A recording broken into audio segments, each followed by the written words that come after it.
Everyone was taught the same thing, whether they grew up in a church or just absorbed it from the culture around them. The Gospels are eyewitness accounts. Matthew, Mark, Luke, and John. 4 men who knew Jesus, who walked with him, who heard him speak, and who wrote down his words so the rest of us could read them exactly as he said them. I believed that for 50 years. I was a deacon for 22 of those years in a small Southern Baptist church in East Tennessee, and I taught a Sunday school class where I told teenagers with total confidence that when they read the words of Jesus in red letters in their Bible, they were reading Jesus. Not a story about Jesus. Jesus himself. It took a used copy of Spinoza's Tractatus, bought for 50 cents at a garage sale on a Saturday morning I almost didn't go to make me ask the one question nobody in my church ever asked out loud.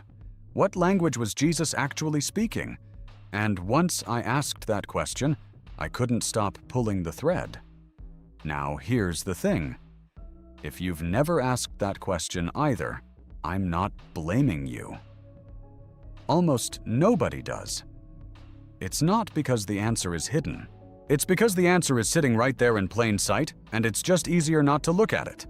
So let me say the obvious part first, because you need to hear it stated plainly before I can show you why it matters more than you think. Jesus of Nazareth spoke Aramaic.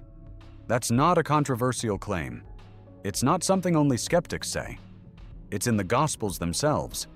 A few scattered Aramaic phrases survive right there in the Greek text, like fossils embedded in rock. Talitha koum, Eloi, Eloi, lema sabachthani. Abba. Those words got preserved because they were so central, so intimate, that whoever wrote them down couldn't bring themselves to translate them away. Everything else Jesus supposedly said in the New Testament, every parable, every sermon, every private conversation, every last word from the cross, comes to us in Greek. A language Jesus, as a rural craftsman from Nazareth, almost certainly did not speak fluently, and very likely did not write in at all. I need you to sit with that for a second before I go anywhere else. Every red letter in your Bible, every Jesus said, every quotation you've ever heard read from a pulpit, none of it, not one syllable, is in the language that came out of his mouth. If you're new to this channel, I want to invite you to stay for what's coming, because I promise you this isn't going to be a list of Bible contradictions. I'm not here to prove anything wrong to you. I did that work for myself already, years ago, and it cost me things I'm still grieving. What I want to do instead is walk you through what I found, layer by layer, the way I found it, because each layer changes what the one before it means. And if you've ever felt that quiet, disorienting tug of a question you weren't supposed to ask, hit subscribe before we go further. Not because I need the number, but because the algorithm only shows this kind of thing to people who've already shown they want to keep going deeper. There are more layers here than you think. Stay for the last one. It's the one that actually changed how I understood the whole book. So let's start peeling, because the first layer isn't even the hard part. The first layer is just translation happens, and translation loses things. Maybe you already sort of knew that. Maybe you told yourself, sure, it's translated, but translation is fine. We translate all kinds of important documents, and the meaning survives. But stay with me on this, because the real first layer isn't the translation itself. It's the size of the gap it's trying to cross. Aramaic and Greek aren't cousins. They're not like Spanish and Portuguese, where a fluent speaker of one can often puzzle out the other. Aramaic is a Semitic language related to Hebrew, built on a completely different grammatical skeleton than Greek, which is Indo-European. Different verb structures, different ways of building a sentence, different idioms that simply do not carry across. When a phrase depends on Aramaic wordplay, on a pun, on a double meaning that only works in that specific language, translating it into Greek doesn't preserve it. It replaces it with something else. Something that sounds like meaning, but isn't the same meaning. Here's where it gets concrete, not theoretical. A scholar named Maurice Casey spent years combing through the Gospel of Mark, specifically hunting for what he called an Aramaic substrate. The ghost of an Aramaic original still faintly visible underneath the Greek surface. And he found it. In Mark's account of the Last Supper, in chapter 14, there are grammatical oddities in the Greek that only make sense if you assume the writer, or someone in the chain before him, was translating from an Aramaic source and occasionally translating it a little clumsily. Word orders that are natural in Aramaic but strange in Greek.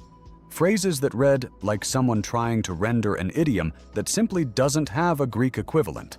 So they did their best and moved on. Casey dated that underlying Aramaic material to somewhere around the year 40. Astonishingly early, less than a decade after the crucifixion. Which actually sounds like good news at first. Early sources. Sources close to the events. But sit with what that actually means. It means that even in the best-case scenario, the case where we have unusually well-preserved fingerprints of the original language, what we're looking at is a translation, not a report. A translation of a report filtered through a completely different linguistic architecture, decades before it reached the Greek text we actually read today. If you felt uneasy about the phrase, the exact words of Jesus, without being able to say exactly why, this is why. Because there was never a document, at any point in this chain, written in the language Jesus spoke, by someone writing down what he said as he said it. What we have is Aramaic memory, translated into Greek prose by someone whose native tongue may not even have been Aramaic in the first place. I know this is the kind of thing that lands differently depending on where you're standing. If you grew up the way I did, the instinct is to reach for a rescue. A reason this doesn't actually matter. And I want to give you the strongest version of that rescue, because it deserves to be taken seriously, not waved away. The rescue goes like this. Sure, it's translated, but ancient oral cultures, especially Jewish ones, were built around rigorous, disciplined memorization. This wasn't a casual game of telephone played by children at a birthday party. Rabbinic tradition trained memory with an intensity that modern literate cultures can barely imagine. Teachings were repeated publicly, in front of witnesses who had heard the same teaching and would correct an error on the spot. That's a real argument, and it's not nothing. But here's what that argument doesn't get you all the way out of.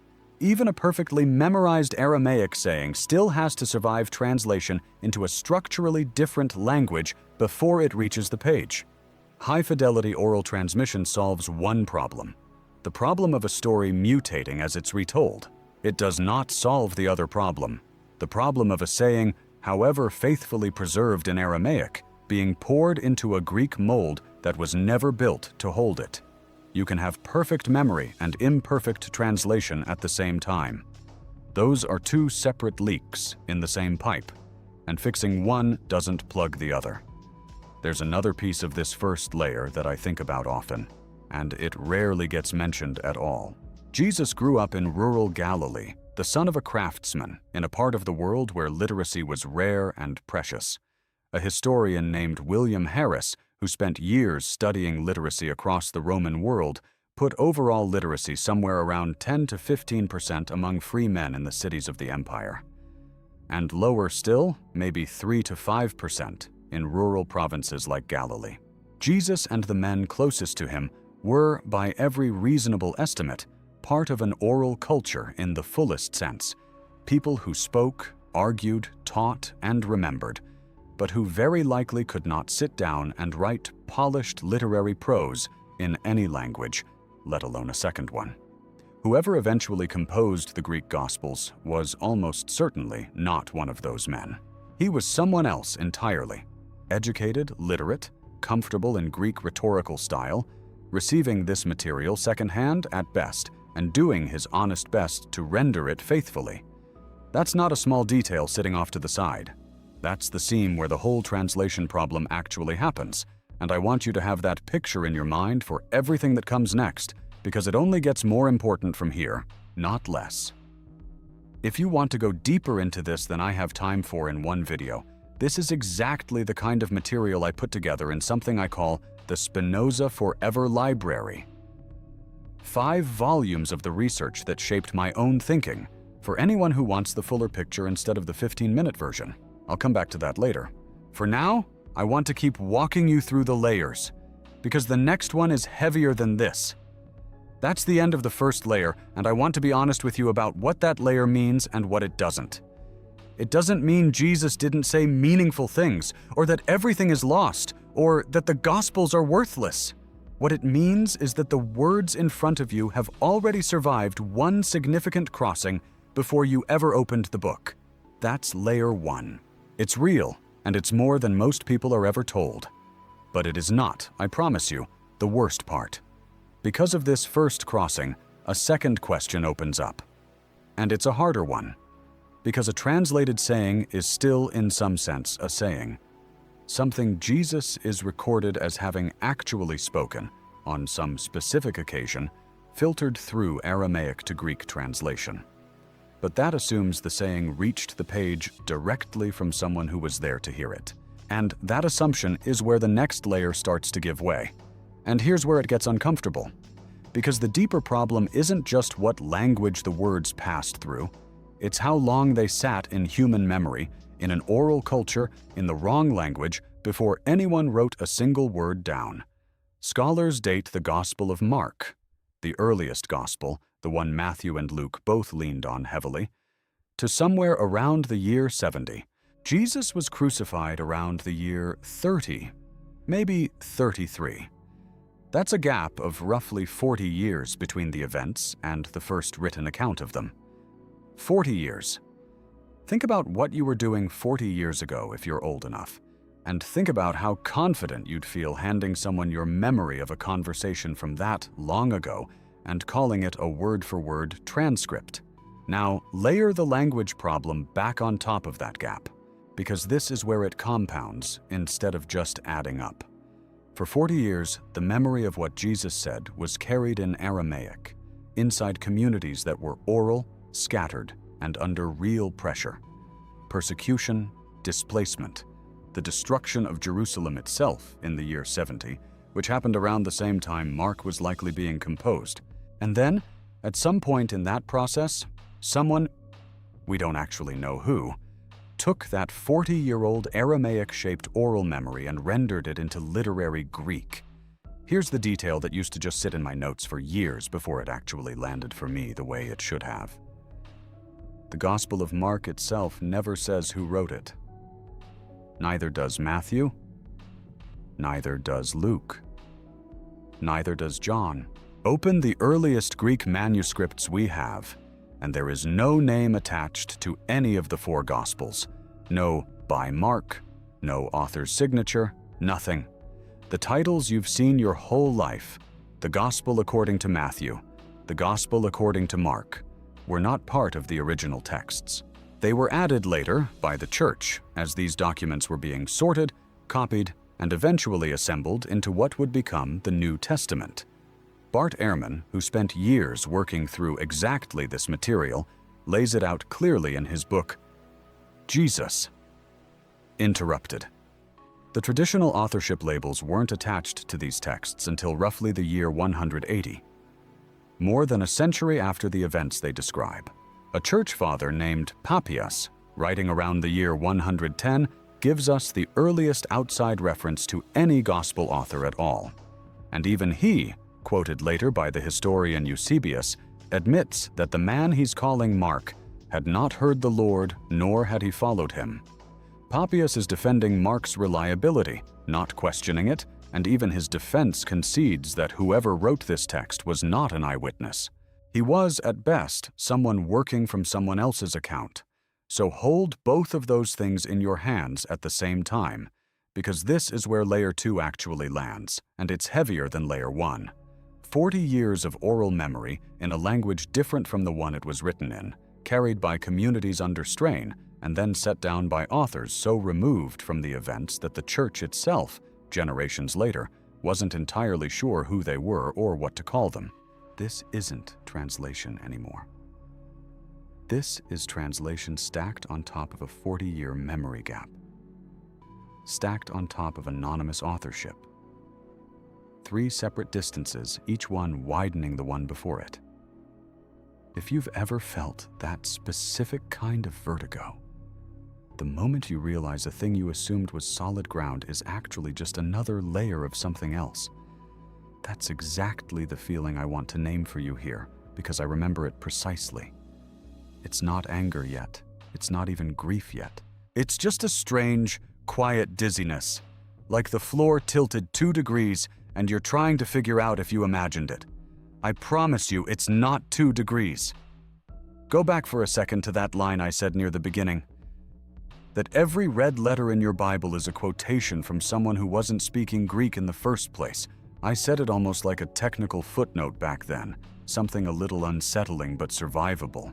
I want you to hear that same sentence again now, with everything you know at this point, and notice how different it sounds.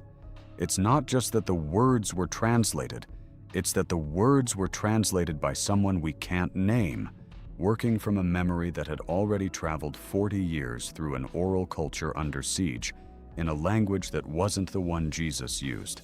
That's not a footnote anymore. That's the whole structure of the book. And I want to be fair here, because it would be easy for me to make this sound like a conspiracy, like someone was hiding something. It wasn't that. Anonymous religious writing was completely normal in the ancient world. Biographies and teachings often circulated without an author's name attached, especially in the first generation after they were written. That's just how ancient publishing worked, long before anyone had invented the idea of a byline. The scholar Richard Burridge has written about how common this was for the biographical writing of the period. Nobody in the first century was trying to trick anyone by leaving a text unsigned. That was just what a text looked like. But normal is not the same as innocent of consequence, because it means that when the church, 4 or 5 generations later, sat down and decided that this gospel was written by Mark, a companion of Peter, and this one was written by Matthew, a disciple who was there, they were making an attribution, a best guess, an educated tradition, not reporting a fact anyone alive at the time could verify. And once you see that, you start to understand why the third layer had to come next. Because layer 2 isn't the floor. It's just another layer of the same floor, and there's a much harder one underneath it. This part is hard for me to say plainly, so let me just say it plainly and let it sit there. Matthew and Luke are not 2 independent confirmations of the same story. They are, in large part, edited versions of Mark. Scholars have known this for over a century. A researcher named B.H. Streeter laid out the case in painstaking detail back in 1924 in a book called The Four Gospels, and the core of his argument has held up remarkably well ever since. Line up Mark, Matthew, and Luke side by side, and you find that huge stretches of Matthew and Luke follow Mark's wording, structure, and even sentence order so closely that the only reasonable explanation is that Mark's gospel was sitting open on the desks of whoever wrote the other 2. Not, they heard the same oral tradition independently, and it happened to line up. Copied, redacted, rearranged, expanded in places, trimmed in others. And then there's the piece that I think breaks people's sense of solid ground more than almost anything else in this whole subject, because it did mine. Matthew and Luke share over 200 verses of material that appear nowhere in Mark. Teachings, sayings, entire passages that are nearly word for word identical between the 2 of them, but with no source anyone can point to. Streeter's explanation, which is still the dominant one in the field, is that both authors were independently drawing on another written source, a collection of Jesus' sayings that no longer exists, that nobody has ever found a single physical trace of. Scholars call it Q, from the German word Quelle, meaning source. It's a document nobody has ever held. No fragment, no mention by any ancient writer, no manuscript, not even a rumor of one in the historical record. It is a hypothesis, built entirely backward from the pattern in the texts we do have, to explain a coincidence too large to be coincidence. I remember the exact afternoon I understood what that meant. I was sitting in the reference section of the Knox County Public Library at a table by the window with 3 photocopied columns of Greek text spread out in front of me. Mark, Matthew, and Luke, side by side, color-coded in highlighter like a man trying to solve a case nobody had assigned him. And I remember thinking, 2 of the 4 Gospels are not separate witnesses. They are edited derivatives of a third, plus quotations from a fourth document that literally does not exist anywhere except as an inference. If you'd told me that as a 26-year-old deacon, I would have said you were trying to destroy my faith. Sitting there at 58, all I felt was a strange, cold clarity, like a fog lifting off a field I'd walked across my whole life without ever really looking at it. Now, I know somebody watching this is thinking, fine, but doesn't the New Testament give us other independent lines back to Jesus, lines that don't run through Mark at all? And that's a fair question, so let me answer it honestly instead of just building my case and ignoring the best objection to it. Most scholars do treat the Gospel of John as a genuinely separate tradition, not simply another copy of Mark's material. It tells a different story, in a different order, with different emphases, which suggests it grew out of its own community's memory rather than someone's desk copy of the other three. And Paul's letters, the earliest documents in the entire New Testament, were written in the 50s, only about 20 years after the crucifixion, a full generation before Mark. So it isn't quite fair to say the whole record collapses into one single chain. But notice what that objection actually gives you once you look at it closely, because it doesn't rescue the case the way it sounds like it should. John, by nearly every scholarly account, was written last of the four Gospels, decades after Mark, decades further from the events, and shaped by its own theological agenda every bit as much as the others were. An independent line of transmission that arrives even later isn't a correction to the distance problem. It's a second separate example of it. And Paul, for all the value of his early letters, tells us almost nothing about what Jesus actually said day to day. Paul barely quotes Jesus at all. He writes about the meaning of the cross, the resurrection, the shape of the church. But he was not there for the parables, the sermons, the arguments with the Pharisees, the private conversations. His letters are early, but they're early testimony to belief, not early testimony to biography. So even the best objection to what I'm describing doesn't undo it. It just adds one more independent path that still runs, eventually, through the same kind of gap. Memory, translation, decades, and an author who wasn't in the room. So now put all three layers on the table at once. Because this is the part where they stop being separate problems and become one single structural fact. A translation from Aramaic into a completely different Greek grammar. A 40-year oral gap carried by anonymous transmitters through a culture under the specific strain of war and displacement. And an editorial relationship between the sources themselves, where what looks like four independent witnesses is actually one earliest account, two edited expansions of it, plus quotations from a source that exists only as a shadow, scholars infer from a pattern. That is not four separate people telling you what they saw. That is one telling, reshaped and re-edited, run through a language Jesus never spoke, by people none of whom were in the room. And here's where it gets uncomfortable in a way that isn't really about ancient history anymore. Because if that's the actual shape of the record, not four eyewitnesses but one heavily mediated account branching into variations, then the question was never really, did this happen or not? The question underneath all of it is, what exactly is the object you've built your life around? Because it isn't a transcript. It was never a transcript. It's something else.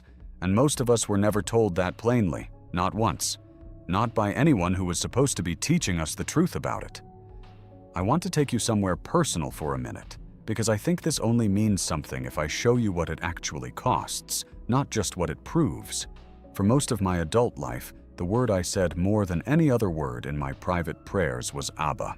It's Aramaic. One of the only Aramaic words that survives directly in the Greek New Testament, right there in the Gospel of Mark, in the garden, the night before the crucifixion. Abba, Father. I used that word the night my wife, Colleen, was in the hospital in her final week, sitting in a plastic chair by her bed at 2 a.m, holding her hand and whispering it like a rope I was hanging on to. Abba, because someone had told me once, back when I was young in the faith, that this was the actual word Jesus used for God. Not a formal word, an intimate one. the word a child uses for a father they trust completely. And I held on to that intimacy for decades. I thought I was reaching all the way back through time and touching something Jesus himself had touched. It wasn't until years later, sitting in that same library with those Greek columns spread out, that I understood something that knocked the wind out of me in a way I wasn't prepared for. Abba is one of maybe 4 or 5 Aramaic words that survive at all in the entire New Testament, a handful of fossils in an ocean of translated Greek. Everything else Jesus is recorded as saying about God, about the kingdom, about love, about forgiveness, reached me in a language he didn't speak, through a chain of anonymous hands, across a 40-year gap, filtered through editorial decisions made by people trying to make sense of an oral memory that was already fraying at the edges. The one word I thought connected me directly to him was almost the only word that actually might have, and I hadn't even known that's what made it special. I just thought all of it was equally close to him. It wasn't. Almost none of it was. I expected that discovery to feel like a loss, the way so much of this journey has felt like loss. But it didn't. Not that day. That day it felt like something closer to relief. Strange? Quiet? Almost embarrassing to admit. Because for the first time, I wasn't performing a certainty I didn't actually have. I could finally hold the word Abba honestly, as what it probably really was. One thin, precious thread of continuity in a text mostly made of something else, instead of pretending the whole book was that thread. There's a particular kind of peace in finally seeing a thing for what it is, even when what it is turns out to be smaller and more fragile than what you were told. I sat in that library, an old man surrounded by photocopies, and I laughed once, quietly, at nothing anyone else would have understood. It was the laugh of a person putting down a suitcase he didn't realize had been too heavy for 30 years. I need you to hear this next part, because I think it matters more than anything else I could tell you today. What I've walked you through, the language gap, the 40-year memory gap, the anonymous authors, the editorial dependence between Matthew, Luke, and Mark, the hypothetical Q source nobody has ever found. None of this is fringe material. This is the mainstream consensus position of biblical scholarship, taught in seminaries, published by university presses, footnoted in the same study Bibles that sit on the shelves of churches like the one I served for over 2 decades. And almost nobody in the pew ever hears it stated plainly, all at once, the way I've just stated it to you, not because anyone is lying to them, because it's easier, gentler, kinder in the short term, to just not bring it up. I make these videos because I remember exactly what it felt like to find all of this out alone. No one in my church, my family, or my town who understood what was happening to me, or why I couldn't just let it go. If what I'm describing is landing anywhere close to home for you right now, I want you to know you are not losing your mind, and you are not alone in this room. This channel exists because of a moment like the one I just described to you. A moment that reshapes what you thought you were standing on. This kind of research, gathering primary sources, cross-referencing what people like Ehrman and Casey and Streeter actually wrote instead of what people say they wrote, takes real time, and it isn't the kind of content that a lot of channels are willing to make, because it doesn't flatter anybody's side. If this video gave you something true you didn't have before you clicked on it, a super thanks helps me keep doing exactly this kind of work, slow and careful, instead of chasing whatever gets the most outrage this week. And I want you to know, if you're someone who found this channel in the middle of your own unraveling, you're not just a viewer to me. You're someone walking a road I've already walked, and I'd rather you not walk it as alone as I did. So, what does all of this actually mean for you, sitting wherever you're sitting right now, watching this on whatever screen you're holding? It means that the next time someone hands you a red-letter Bible and tells you, "These are the exact words of Jesus," you'll know something they may not. that those words crossed at least 3 major distances before they ever reached that page. A language he didn't speak, a 40-year gap carried by people history never named, an editorial relationship between the sources so close that 2 of the 4 Gospels are functionally revisions of a 3rd. That doesn't mean nothing true survived the crossing. Real memory can travel a long way, even through difficult terrain, even in translation, even across decades.